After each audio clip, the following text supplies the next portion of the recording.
नमस्कार दोस्तों, मैं हूं अधिवक्ता संजीव रामपाल मिश्रा। और हर व्यक्ति का अपना एक स्टेटस होता है और आजकल डिजिटल भारत है, सोशल मीडिया है और जीवन है। और दूसरी बात यह है कि हर एक जीवन का अपना एक स्टेटस है। वो जीवन तो चाहे मनुष्य का हो, और चाहे वो किसी जीव का हो, जंतु का हो, किसी भी व्यक्ति का हो, सिर्फ जीवन। अर्थात जीवन उसे कहते हैं जिस जीवन पे आज तक कोई रिसर्च नहीं है। अर्थात जीवन कौन देता है और जीना और मरना कौन तय करता है, इस पर आज तक कोई रिसर्च नहीं।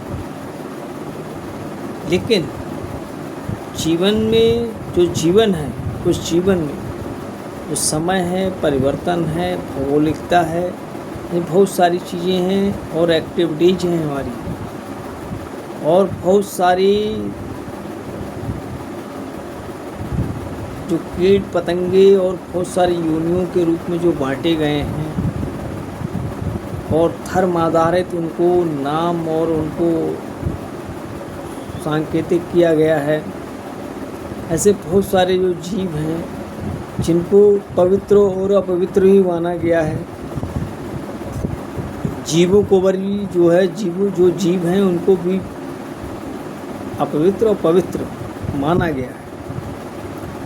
तो ये हम समझ सकते हैं कि ऐसे ही हमारा जो जीवन है, ये समय जैसे समय जो आता है कि एक साल हमने समय तय कर लिया कि गर्मी है, बरसात है और सर्दी है।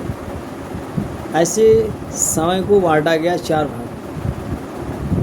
बसंत ऋतु है, ये बहुत सारे समयों को बांटा गया है। तो इस सारी चीज़ों को लेकर के ऐसे ही हमारे समाज को 4 वर्णों में बांटा गया है।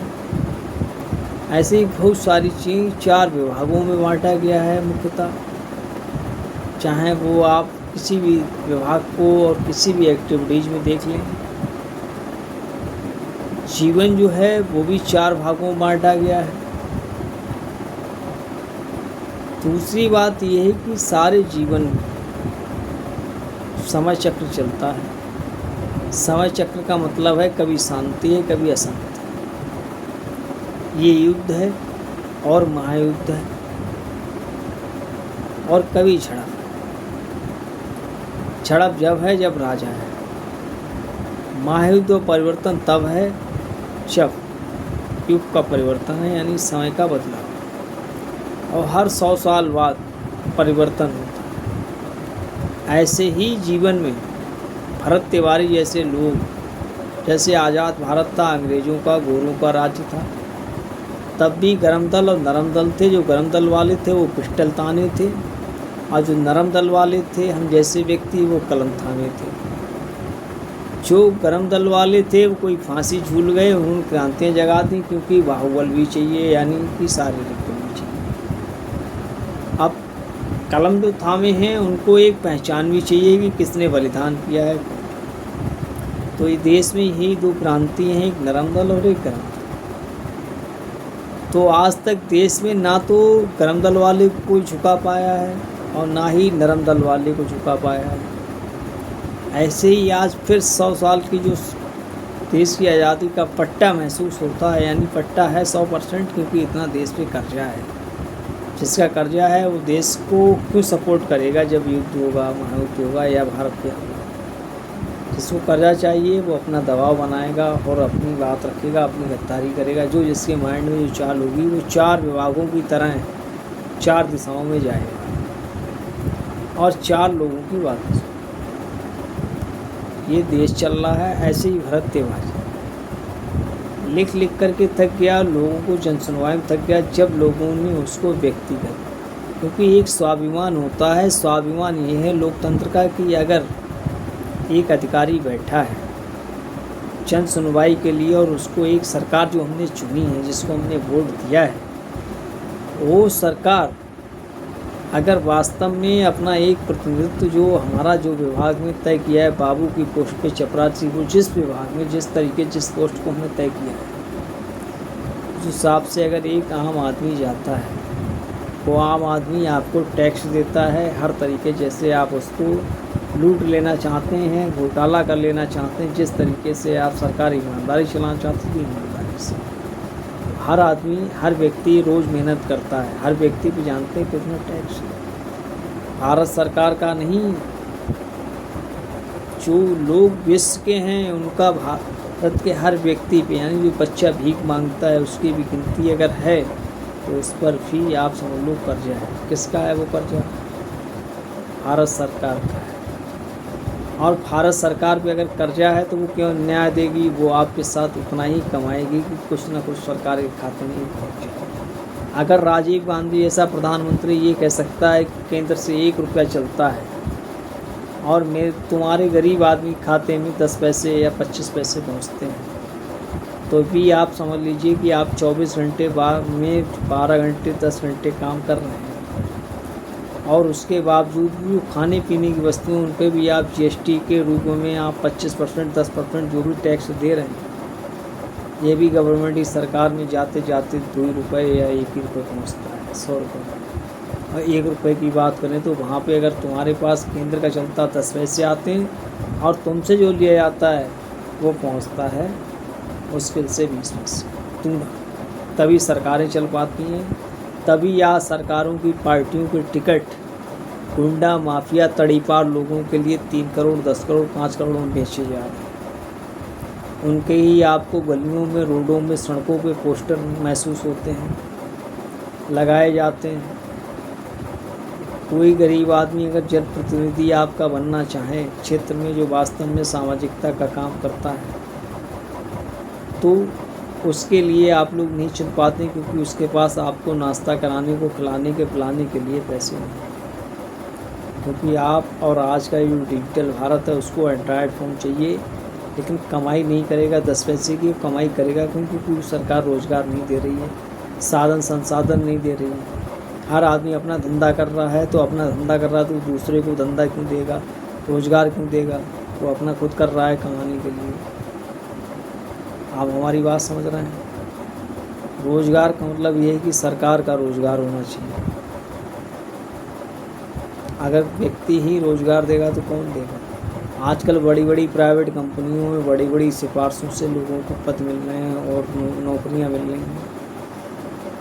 ये भी तो देश के अंदर आप लोग देखिए। और सभी, कोई भारत सरकार से कर्जा लेकर आगे बढ़ रहा है, कोई विश्व सरकार से, विश्व बैंक से कर्जा लेकर आगे बढ़ रहा है। इस तरीके से देश को। दूसरी बात, आजकल देश में एपिस्टन फाइल का ज़माना है कि यानी आप एक दूसरे की कमज़ोरी पकड़िए। अगर आप किसी से बात कर लिए, अगर आपका 1000 गुना एहसान है उस व्यक्ति पर, अगर आपने फ़ोन पर उसे एक बार अगर गलत बोल दिया, बड़े की तरह या अपने गुरु तरह, जैसा जो आपका हुआ, उस व्यक्ति ने रिकॉर्ड कर लिया और उसने अगर चमचों दल्लों से जाके मिल लिया, क्षेत्र नागरिक दलालों से, जो वास्तव में 1.5 लाख रुपये लेकर के पत्रकारिता और ये सब धंधा चंदा बंदा बना रहे हैं, इन चीज़ों को लेकर के और बड़े बड़े मंत्रियों नेताओं के बीच में बैठकर फ़ोटो खिंचवाने से और आगे बढ़ने से लोग जो हैं क्या कर रहे हैं कि वो गरीबों को लूट रहे हैं, गलत तरीके से मुकदमे लिखवा रहे हैं। ये सारी चीज़ें कर, ये सब देश में एक सिस्टम ख़राब चल रहा है। कोई विभाग में ऐसा बाबू नहीं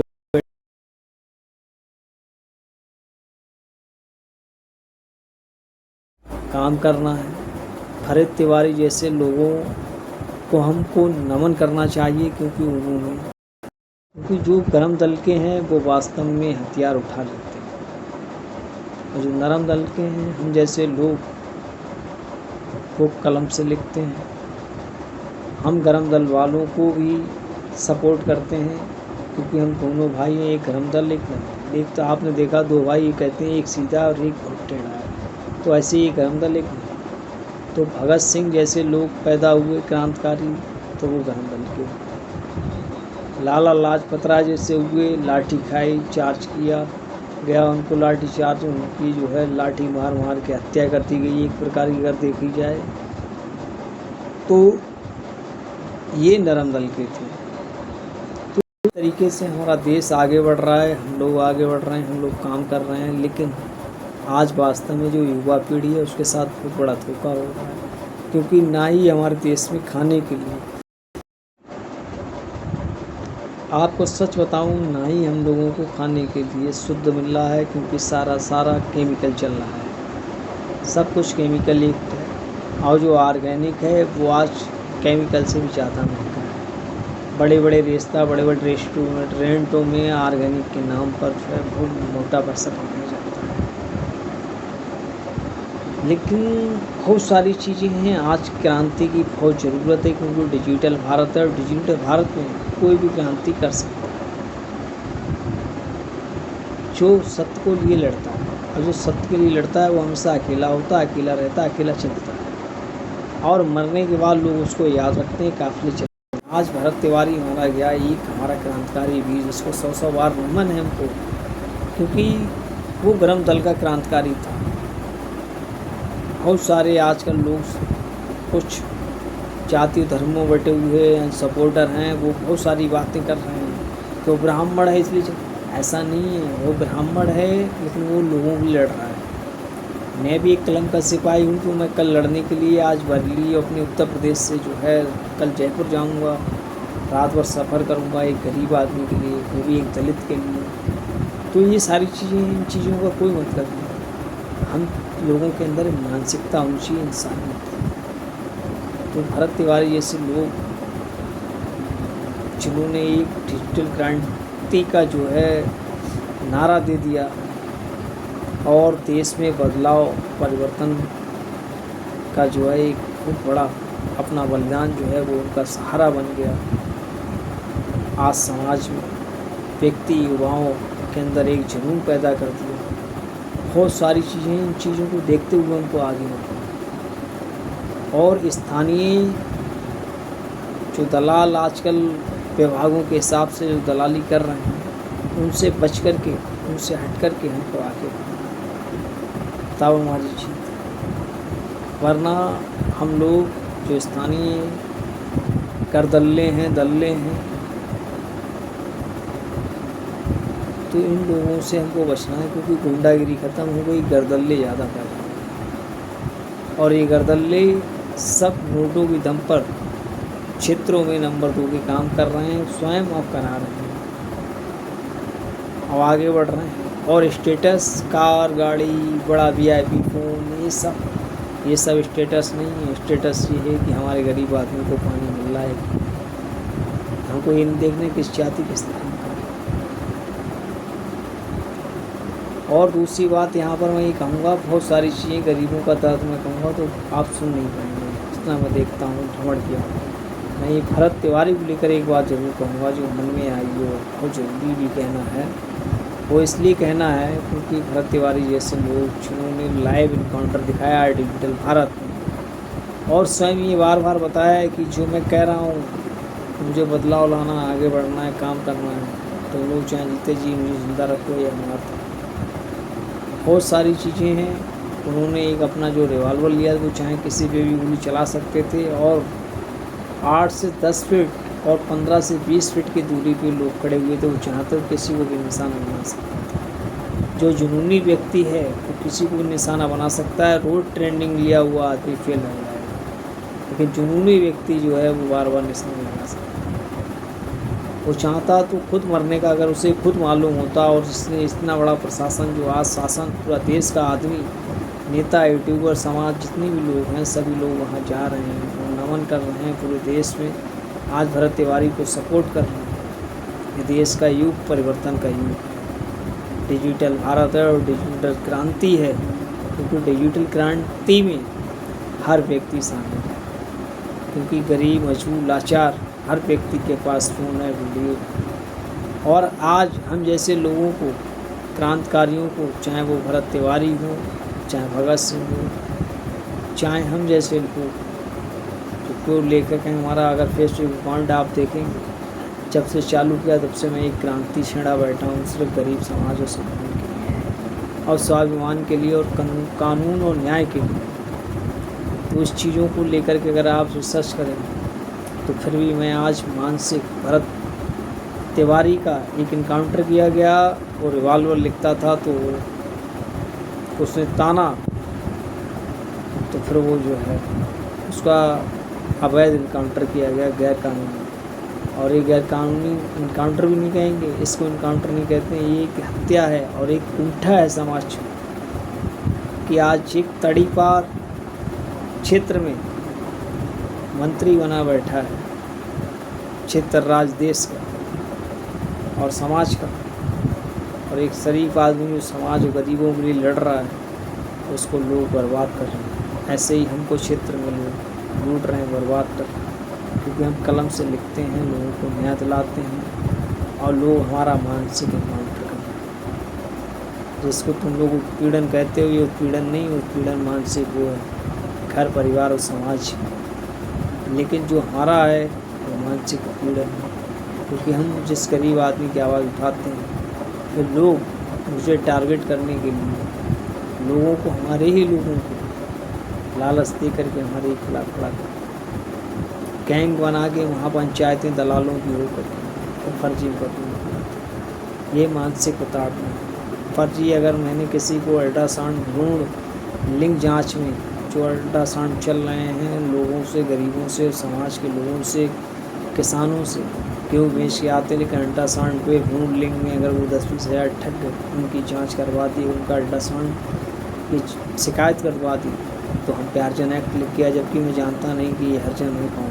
मैंने लिखा कि हरिजन, लिखा कि भारत अल्ट्रासाउंड उसकी शिकायत, उस पर हरिजन लिख दिया गया, तो इसका मतलब ये नहीं कि उसका मालिक हरिजन निकल आया। आज भी लड़ रहा हूँ, हो सकता है गवर्नमेंट अंधा कानून है जेल में बेचते भर्ती लोग हुआ तब भी। उसके बाद एक फर्जी मुकदमा रंगधारी लिखा गया जालसाजी का, जिसने मृत्यु प्रमाण, जन्म प्रमाण सिर्फ भारत छोड़, मतलब भारत में पंजाब राज्य छोड़ के आगे पूरे देश के राज्य के जो है बना दिए जालसाजी। उसकी पोल खोलती 2 लाख 3 लाख देता रहा, कभी बिका नहीं अपना ज़मीन। उसके बाद दलालों ने इकट्ठा होकर के रंगधारी का मात्र 14,000, वो भी एक रिकॉर्डिंग, वो भी ये कहते हुए कि क्षेत्र का अपना अगर मौलाना है जालसाज तो मैं भी अपने देश का ब्राह्मण सत्यवादी समाज के लिए। तो अगर वो अपनी मस्जिद का मौलाना हो सकता है तो मैं मंदिर का पंडित हो सकता हूँ, अगर मेरा अधिकार है। और दलित और ये सब राजनीति हो रही है और ब्राह्मणों को लेकर टारगेट किया जा रहा है, तो ये सब गलत है। मैंने क्षेत्र और राज्य में वो लड़ाइयाँ लड़ी हैं जो हमारे क्षेत्र के दल्ले नहीं लड़ सकते हैं, समाज के नेता नहीं लड़ सकते हैं। जो बहुत बड़े नेता जो क्षेत्र से, गलियों से, रोडों से निकलते हैं तो मालाएं पहनाते हुए, फ़ोटो खिंचाते हुए निकलते हैं, उनकी कोई वैल्यू नहीं है। ये सब दलाल तवलवंज हैं। नंबर 2 काम है, कोई सट्टा चलाता है वो चिट्टा खाता है, कोई काम करता है नंबर 2, कोई पैथोलॉजी नंबर 2 ही चला रहा है। फर्जी डॉक्टरों पे अपना एजेंसी लेकर के, पत्रकारों की, प्रिंट मीडिया, ये सब दलाल इस तरीके दलाली कर रहे हैं, फर्जी मुकदमा लिखवा रहे हैं, फिर उसका समझौता करा रहे हैं। ये सब गलत चल रहा है, इस पर सब दलाली, यानी गुंडे खत्म हो, दलाली चल देश में, सिर्फ दलाली के चक्कर में सिस्टम भ्रष्ट है और दलाली में शासन प्रशासन दोनों डूब गए, इसलिए गलत है। ना योगी गलत, ना मोदी गलत है, सिर्फ शासन प्रशासन गलत है। योगी मोदी जो फैसला ले रहे हैं वो गलत है, क्योंकि वो मजबूरी ले रहे हैं, दलालों के पक्ष में ले रहे हैं। तो दलाल चाहना भूल, देश दलालों के हाथ लग गया है और अंग्रेज और दलाल दोनों ही गलत हैं। आज बड़े बड़े सिपाही मोर्चा खोले हुए हैं सोशल मीडिया पे कि हमारा पुलिस डिपार्टमेंट बिना रिश्वत लिए काम, गलत नहीं है, वो सही बात है। तो इस सारी चीज़ों को लेकर के हमको आगे बढ़ना है। और भगत सिंह, चंद्रशेखर आज़ाद, सुभाष चंद्र बोस ही, क्योंकि बदलाव तभी है जब युद्ध करना है। बिना युद्ध के परिवर्तन नहीं है, चाहे गीता पढ़ो चाहे कुरान। जहाँ शहादतें हैं, जहाँ कुर्बानियाँ हैं, जहाँ बलिदान है, जहाँ हुआ दुआएँ हैं, वहाँ इतिहास है और परिवर्तन है। और हर नया युग जय काली से आलिया संजीव रामपाल मिश्र।